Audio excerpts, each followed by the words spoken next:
Rwanda. We are coming to you live from Kigali, making this year's Fintech Festival a truly global event. Over to Michelle. Good morning from Kigali, Rwanda. To all our viewers, you're welcome to our channel. I hope you're all in good health and keeping safe. I'll be the moderator of this panel. My name is Michelle Umurongi. I'm the Senior Strategy and Policy Analyst at Rwanda Finance, a co-organizer of this event. On this panel with me, I have the great pleasure to introduce our distinguished guests. To my right is Mr. Olivier Mugabonake, the CEO of Ad Finance, a fintech in the microfinance industry. Next to him is Mike Ndimurukundo, the managing director of Andela, a company that builds and helps manage remote engineering teams. Last but not least, Dr. Edward Kadozi, the expert on capacity building in the Chief Skills Office at the Rwanda Development Board. Now, before I get into this conversation, I'd like to give a little bit of context. This year, the Singapore Fintech Festival brought together the global fintech community to discuss different topics, one of them being talent development.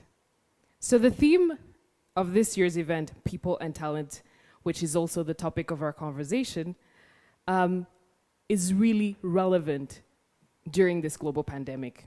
And although the global pandemic has underscored the need for innovation and, more importantly, digitization of financial services, we know that most companies depend a huge deal on their workforce. And that is no exceptions to fintechs.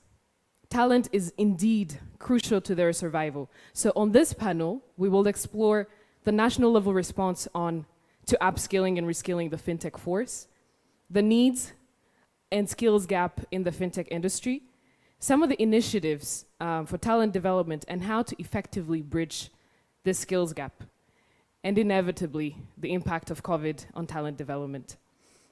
So to get this conversation started, I'll start with Mike. Mike Ndimurukunda, welcome to our session today. Can you share with us what your view on the current landscape in Rwanda's tech force looks like? Thanks, Michelle. The view of the talent, when you look at Rwanda, when you look at where we are, it's really, it's on. My bad. Okay, this is much better. The view of the talent landscape in Rwanda is really improved compared to where it was a few years ago. You have a young force that is aware of the skills and what is available. You have people that, they're millennials. And then the other thing is the skills that they have at the moment can be able to compete at a global level. COVID brought all this out, exposed it, but you have people who are coming up with products, coming up with setting up companies, fintechs, technology companies, and I believe we are on the right track. Thank you, Mike. So, since you've talked about the workforce in general in tech, I'd like to turn it over to Olivier. Olivier, I want you to narrow it down specifically to fintech. What is the current landscape of the fintech workforce in Rwanda? Well, I said, Mike, we have seen an improvement, a huge improvement of the workforce skills and quality in the last 5 years. Now, the most important thing is to be able to learn and to adapt to the new technologies. Nowadays, technologies we're using were not there 10 years back or 5 years back, so we need to have this force, the fact of having young talents out there who can catch up and learn and build on needed skills is very important. Specifically, I'd say what is needed in the fintech area, we have those hard skills, including software development, like programming skills, using latest technologies like JavaScript, Java, Python, and so on. When it comes to fintech, there is a very important part, which is the cloud computing and cybersecurity, because delivering financial services obviously goes through exposing critical information and data on the net, and this cybersecurity is a very important part of the skills we need. There is also this artificial intelligence and machine learning, which is very critical in fintech, in applied fields which is applied like in anti-money laundering, customer behavior prediction, and other stuff that needs to learn to use the machine learning to improve products. But most importantly, there is something young talents out there probably ignore, is that in fintech, it's not only about technology, it's also about financial skills, and most importantly, the soft skills.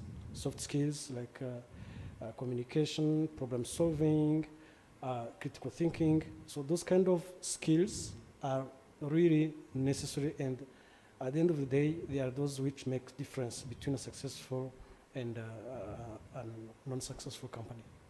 Thank you, Olivia. I completely agree. Yeah. Soft skills are indeed an essential skill set if you are to build a fintech company that will endure and last for a couple of years.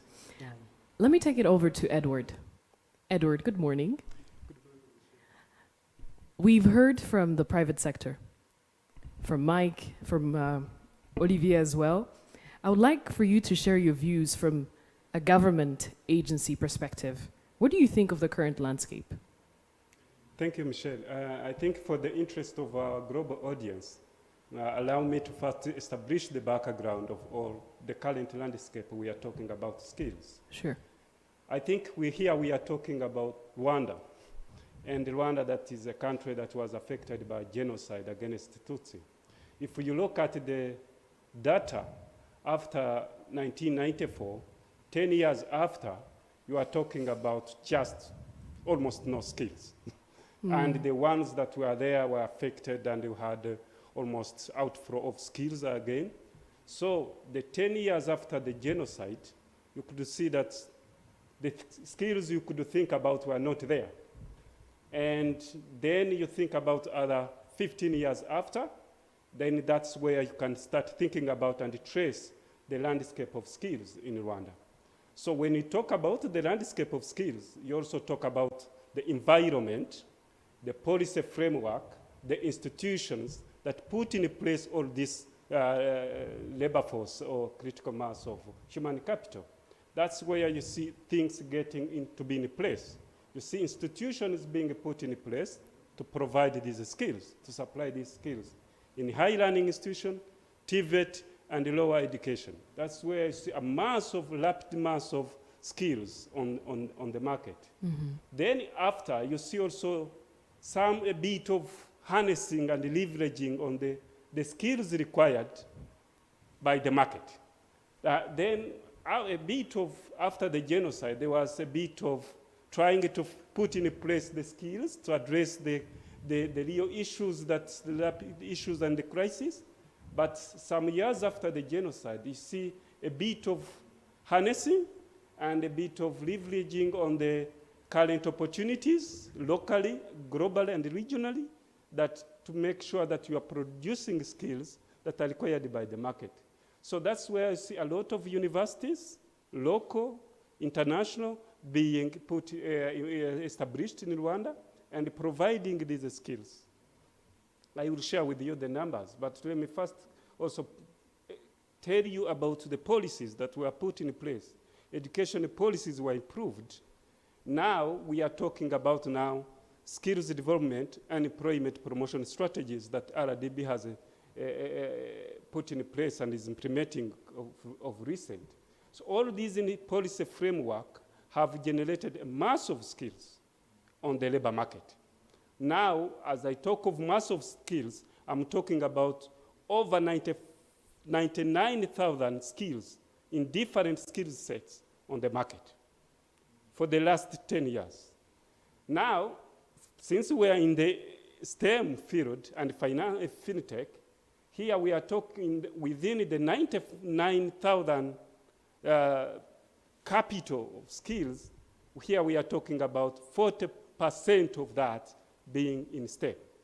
Now the question you raised about soft skills. The soft skills, but also another challenge, as my colleague said, is the question of skills mismatch. Here you have the suppliers, you have the demanders, which is the market, the corporates. So you find that the supply of skills is not aligned with the demands of the skills. That's why the corporates are saying, okay, we are not getting the right skills. Then that one becomes an issue on the market for the case of employment, but an issue to drive the economy. So that one has become a policy issue, and the Rwanda Development Board with other stakeholders have been working on this to address these challenges of skills mismatch. Another thing is on soft skills. Maybe I will also tell you the details about those initiatives later. The soft skills has emerged of recent. Some years ago, where the issue was how do you supply skills on the market? Now, you are talking about the skills needed on the market in line with the market demands. Then soft skills comes in place. So again, in our skills development strategy, so we are addressing also that one of soft skills, and I will share with you the details. So that is the landscape. A lot of skills are coming, generated here locally, but also from abroad. We have a number of diaspora talents that are coming back, and they are helping to address to bridge this skills gap. Thank you so much, Edward, for that really detailed answer. And I hear you talk about initiatives that you're taking to help this mismatch in talent placement. While we're still on this topic, Mike, I believe you have an interest in the functionality of public-private partnerships. So from your experience, are they sustainable? Thanks, Michelle. Yeah, they are very sustainable, and I'm glad that I'm following him because Andela, if you look at Andela, the way we are in Rwanda, and the reason why we are in Rwanda is because of having these PPPs in place, is because the government was able to look at the skills gap and say, Andela has something that it can offer. It is among the best in training software developers to match the demand that the ecosystem needs. And this is how we are in Rwanda. This is how we are operating in Rwanda, because the government created that opportunity, that environment, and being able to operate that way. So I believe as a developing country, this is something that is very crucial. You cannot separate the two. There is a point we will get to, and the private sector will be able to operate on its own, will be able to drive this kind of innovation. But the government and these kind of initiatives, putting PPPs in place, is something that is quite crucial. Correct. Completely agree there with you. Let me go back to Olivier here for a little bit. Olivier, I know we spoke about hard skills, and a lot of times when you talk about talent, we only speak of hard skills. And you touched a little bit on soft skills, and I want to come back to that. Do you think there is a gap here with soft skills, and what do you think can be done to address that gap? Well, a very tough one.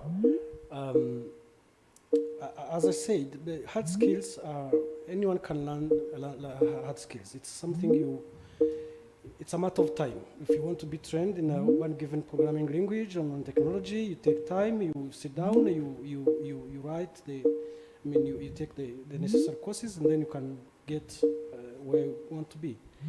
And now, on the soft skills is something we think can be developed through other means. Obviously, there is there is a gap in the soft skills availability. I can give a simple example.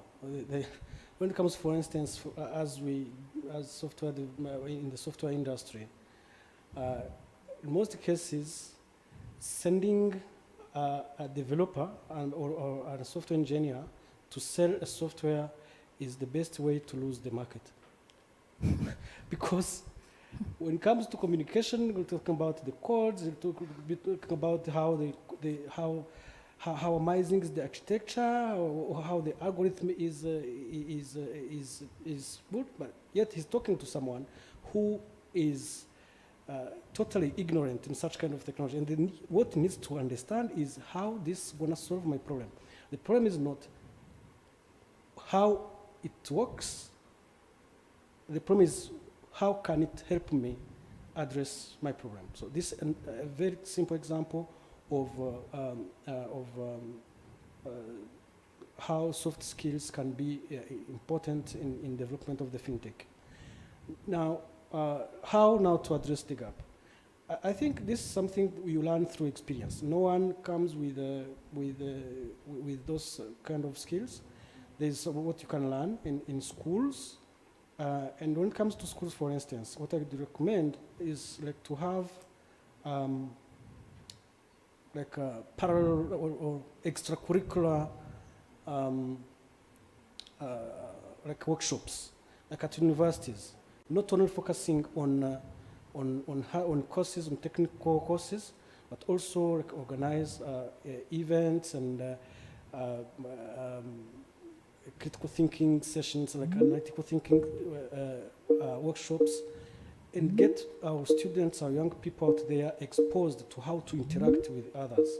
Because the human beings are like that. They need interaction, they need they can achieve high objectives, provided you are able to work together. And secondly is the experience. As the young talents out there get trained, they participate in, they grow in their career, they learn through experience, and those skills can be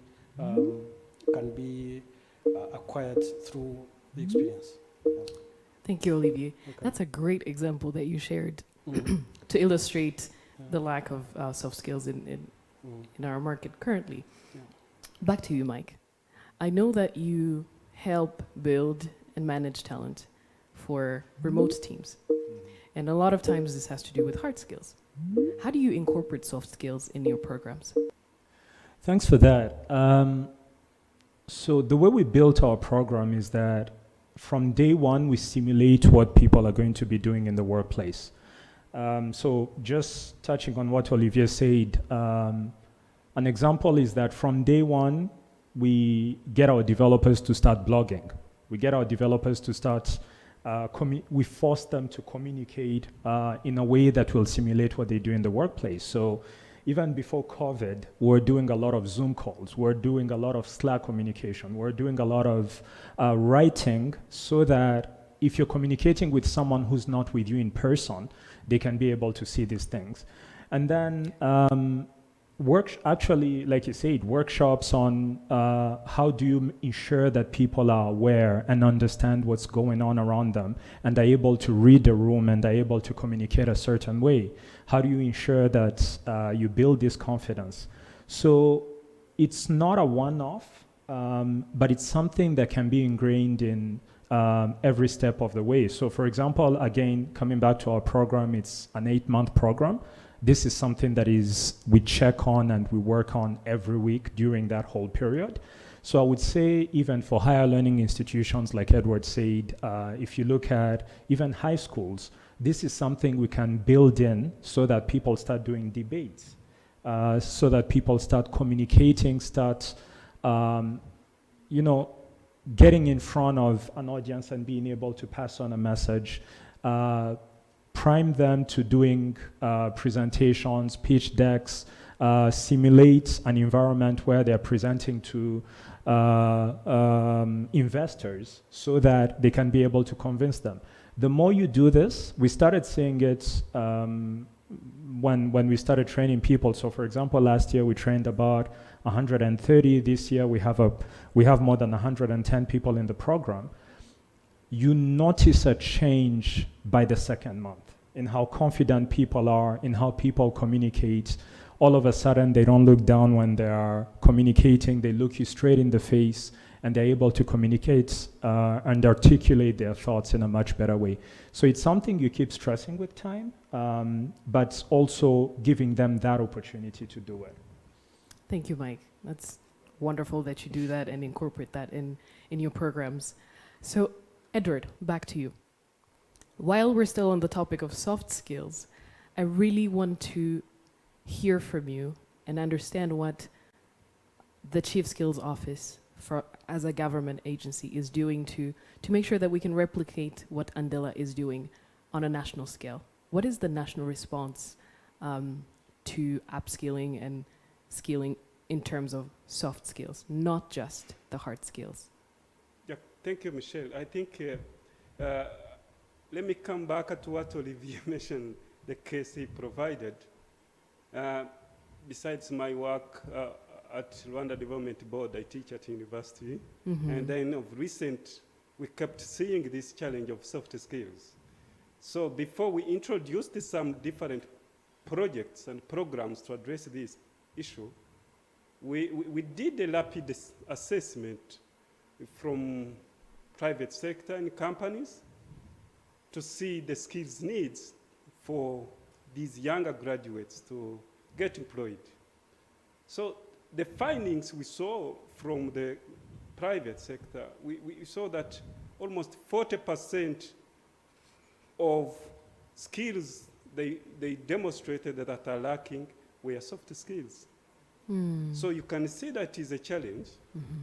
Then what we are doing is, one, we have, of recent, the government of Rwanda approved a workplace learning policy.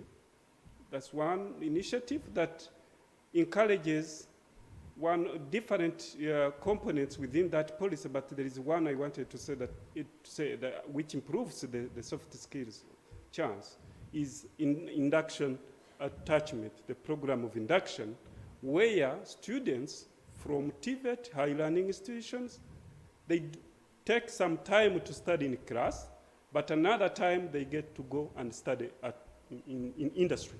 Mm-hmm. They just go to practice, interact with the realities of the market within companies and industries. That one improves their soft skills, their communication, presentation, and all this. That's one aspect. Another one is we have just started programs of training. Graduates, now, last year we carried out training in the soft skills of, I think, around 450 students, graduates. This year we are continuing with it again, specifically on soft skills. So then seeing, okay, is with these projects and programs we are doing as RDB Chief Skills Office, but also with our stakeholders like Candela and others, are we addressing the root of the problem? Mm. That's the question we needed to be thinking about. So teaching someone who is a graduate from a university or TVET, is that will it assure that these soft skills will get it within 2 months or 3 months? Then it remains a question to think about. Then it comes back to when can we start thinking about this issue of soft skills? Not necessarily thinking about the hard skills in our education ladder. Probably we need to start thinking about from early education. Not at university, but early education, primary. Mm-hmm. Secondary schools. As people climb, they also climb the ladder of education, but also they get a chance to study all these things. By the time they get to the market, at least you are sure that they have some base of soft skills. So we are doing a number of this, and we are evaluating our interventions. Currently, we are rolling out the study to see whether these rapid interventions of soft skills are providing results. Thank you very much. Thank you, Edward. Yeah. It's really reassuring to know that we're not only thinking about the hard skills, but the soft skills as well.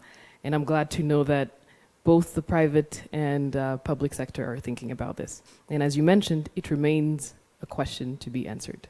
So let's keep this conversation going later. I had forgotten something. Sorry if I could. Please. Come in. You asked Mike about the PPP. Let me talk about the PPP in relation to the soft skills. Maybe the rest we shall talk about. I had forgotten it. So in these interventions we are doing in soft skills, we are considering also the stake of private sector, corporates, to come and offer teachings in these trainings. Because we are talking of the normal education institution, lecturers and what, again coming to teach these soft skills. But these graduates need some tips from the market. Right. So in that process, we are incorporating the private sector. Companies, people like Mike, Olivier, and others coming to also to offer the teachings and lectures within these trainings, and getting time to interact with the graduates to understand the realities of the market. Thank you. Wonderful. Yeah. To all our viewers online, I hope you've gathered by now that Rwanda does not only think about hard skills, but also soft skills in the fintech space. And it's great to know that there is public-private partnerships on this. I want to quickly segue into interesting statistics. We've talked about the lack of hard skills, the challenges with soft skills, but it's interesting for me to know that in 2015, we only had about 5 fintech companies registered in Rwanda. And just last year, we had 44 fintech companies, according to the UNCDF report. And that is quite a surge. So I'll turn to you, Olivier. Could there be a correlation between this surge and the rise of good quality of talent available now compared to the previous years? What do you think? Definitely, there is a correlation between this increase, the growth of the fintech industry with the availability and quality of skills available out there. Well, which is normal as well. In 2015, we had, yes, as we said, we had 5 companies, but we had, since that time and today, we had new universities coming in, like CMU had sent out there some graduates. So we have this African Leadership University. We have the AIMS, African Mathematics Institute, who they are running a very innovative program in machine learning, probably one of the best in the world, master's degree in machine learning. So definitely there is this, as we get new skills, skilled people, young Rwandans coming back from abroad. A very big number of them came back between that time and now. So as the skills improve, the industry also will improve. And I'd like to add something interesting. It's about the more you have skills, the more you grow the industry in total. Because nowadays competition is not anymore a competition between companies only. It's a competition between ecosystems. When you have like 14-something plus fintech companies specialized in various areas, let's say in software development, in payment system, in cybersecurity, so this increases the competitiveness of the country as a whole. Simply because if today you have like an opportunity of a business case in somewhere in Nigeria, or in Kenya, or wherever, I cannot have all the required, I may not have all the required skills within my company, but when we have those other companies growing, I know for this part I know I can do like a subcontracting or a joint venture with another company. And this is how we can increase our competitiveness in the fintech area. Thank you, Olivier. Okay. I was certainly trying to see the glass has half full here, and I'm glad that you indulged me. Mike, I want to bounce back to you. The surge in fintech companies registered in Rwanda, it certainly indicates a growing demand for talent. What do you think can be done from Andela's perspective to ensure that this demand is met? Thanks for that. So from our perspective, it's making sure that this demand in tech talent, all these engineers have a solid foundation. Because if you think back to what Olivier talked about when he started, there's a diverse skill set that is needed for fintech companies. You know, you need machine learning engineers, you need cybersecurity engineers, you need software developers, you need people who will do some blockchain, do different things.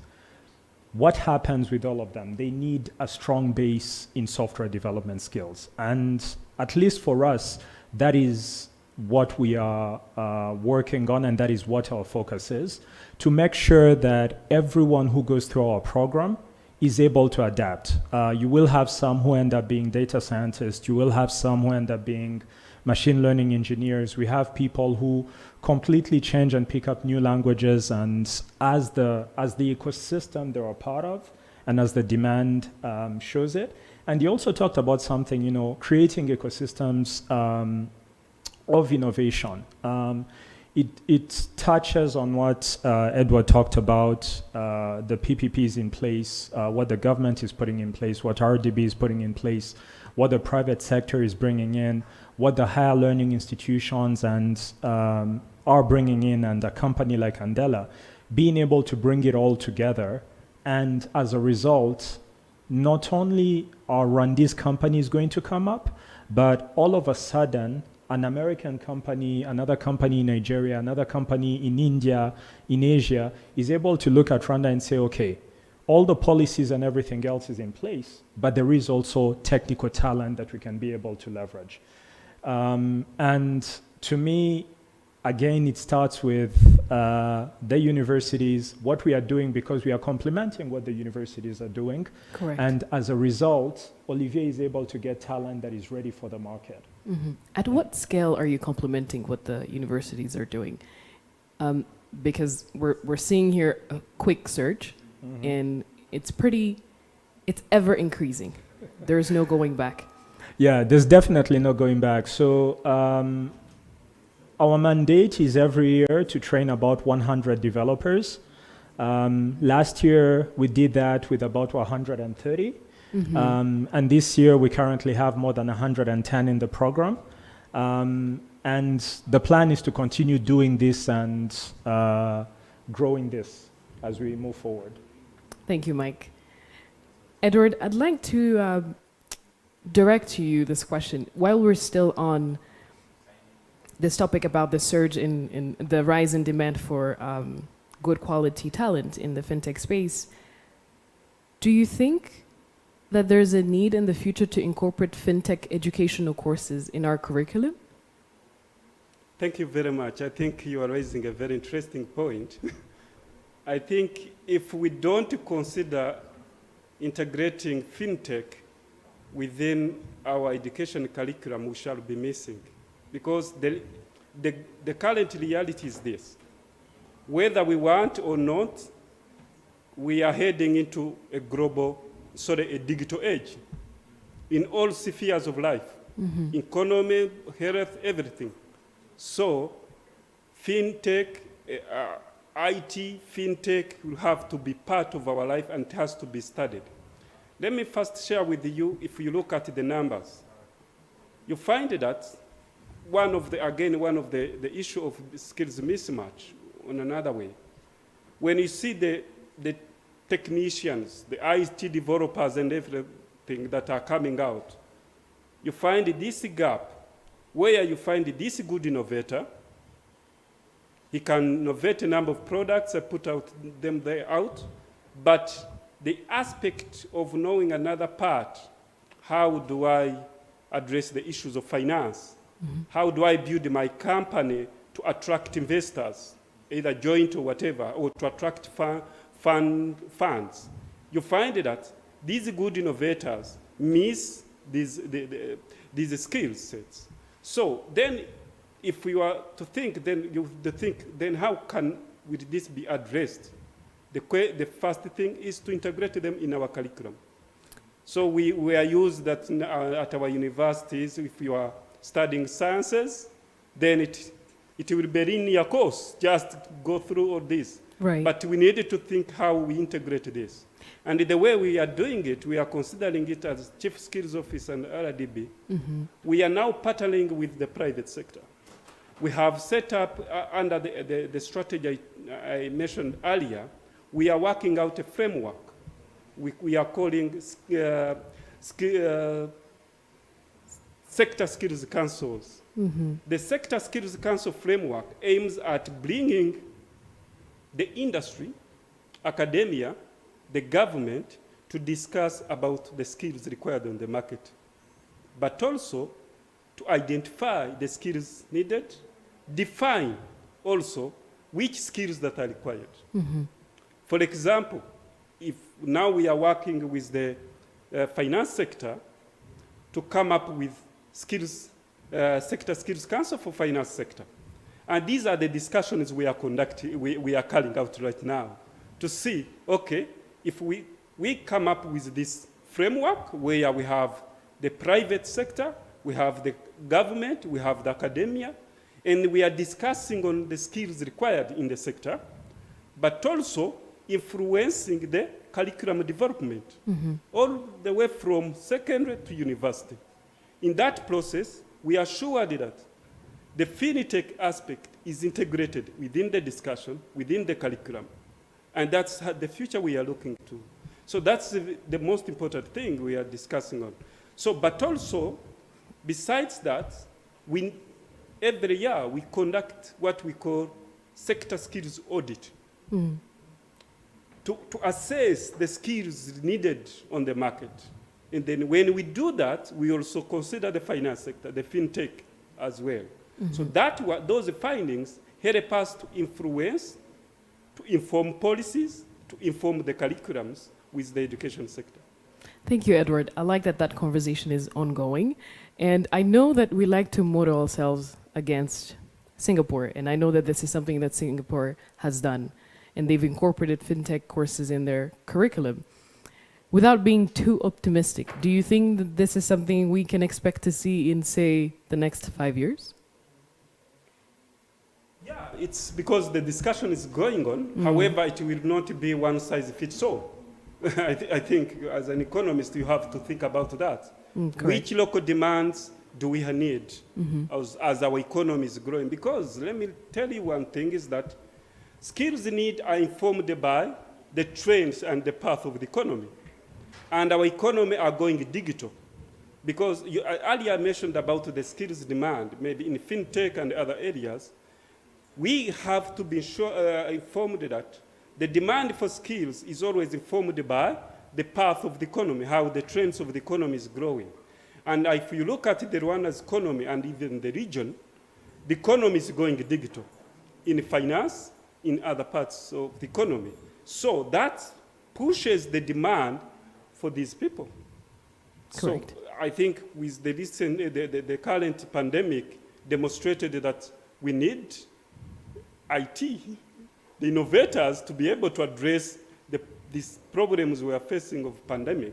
And we are able to address this with the tech, but also working with the finance sector. So I think we need that. And the discussion now that is going on is how to bring the finance sector together with the academia and the government to really inform which curriculums we will need in the near future. Right. And the good thing is the discussions and the products are coming out.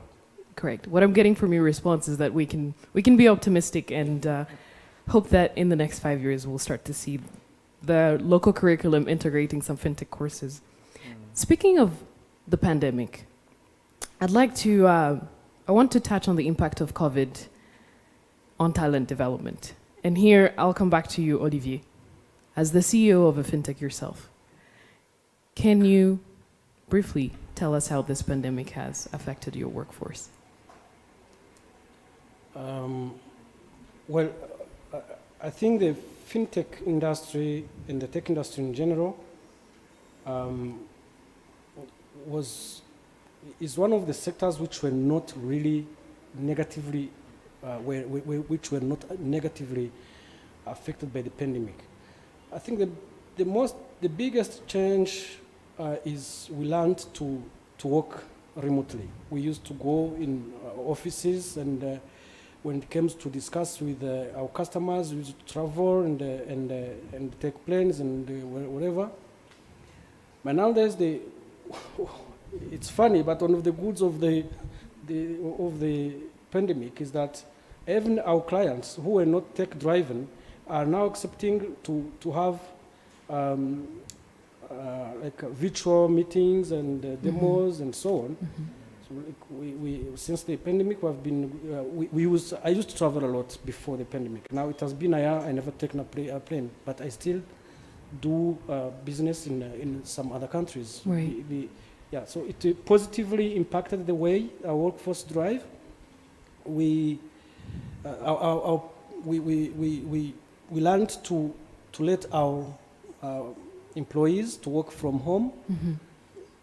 And also at the same time, the customers are now much more educated in the way you can work together. So globally, I'd say it was a good opportunity to reinvent ourselves, to reinvent the way we work, and in a better way than before the pandemic. Right, and what I gather here is that for your workforce, it wasn't really a big adjustment here.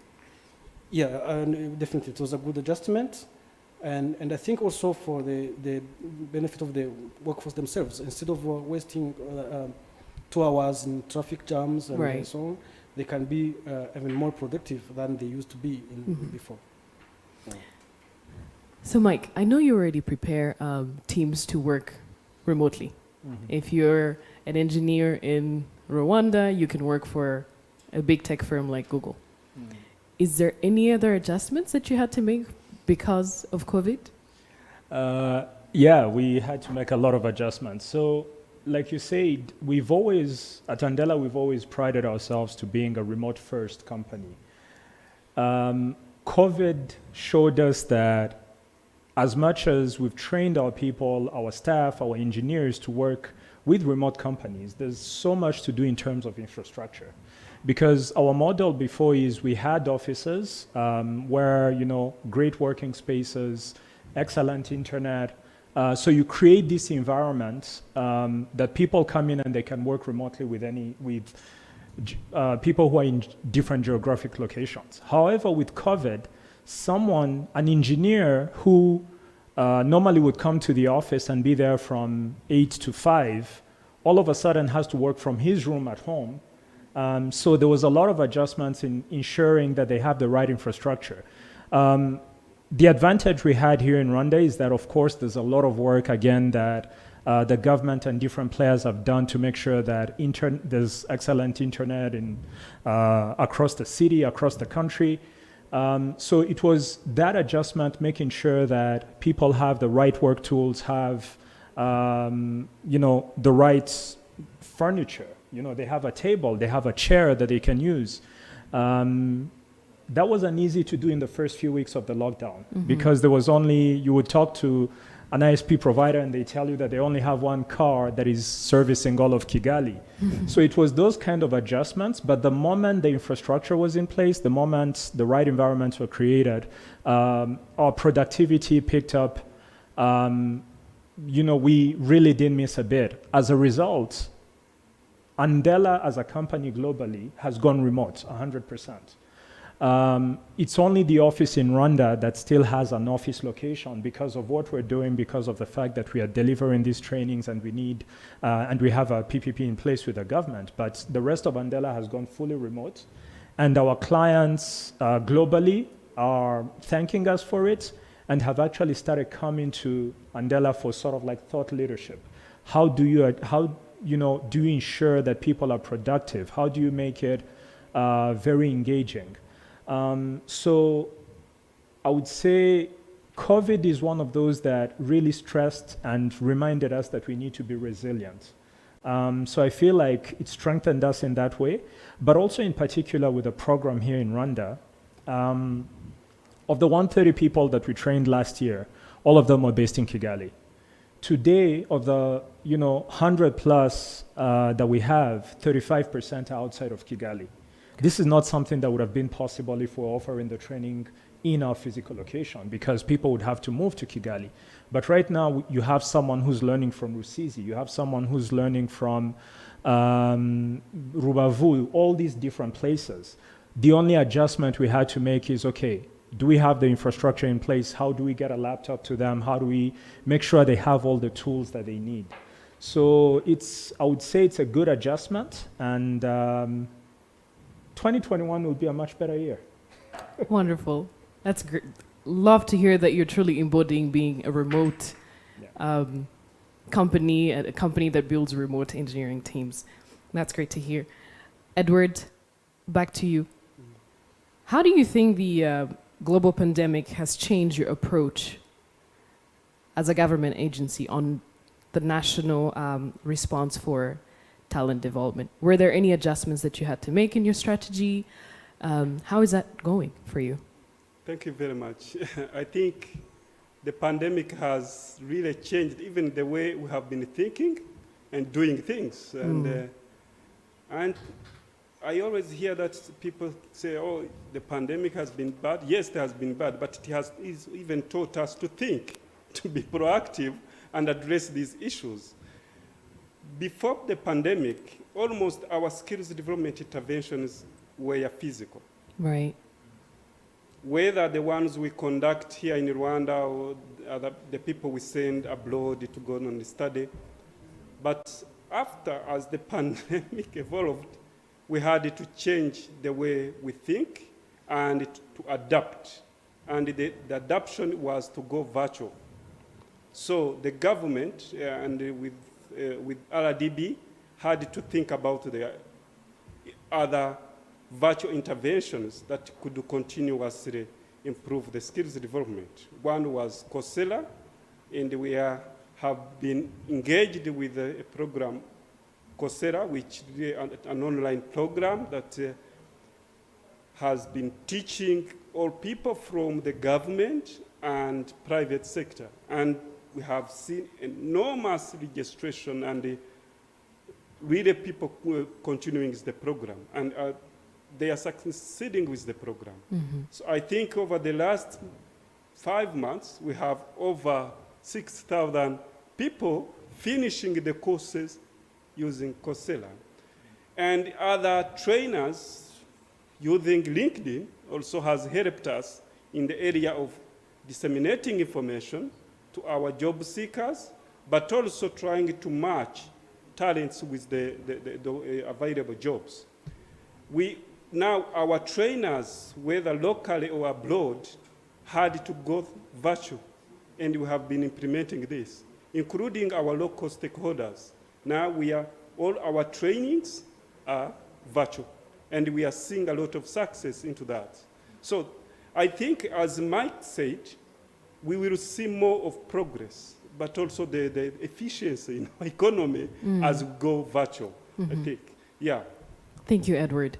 On that note, while we're still talking about great progress and improvement in our workforce, I'd like to conclude this session, this panel discussion for now, so that we can see if there's any Q&A, any questions coming from our online audience attending this session. So I'll wait for a few minutes to see if we can hear from our audience online.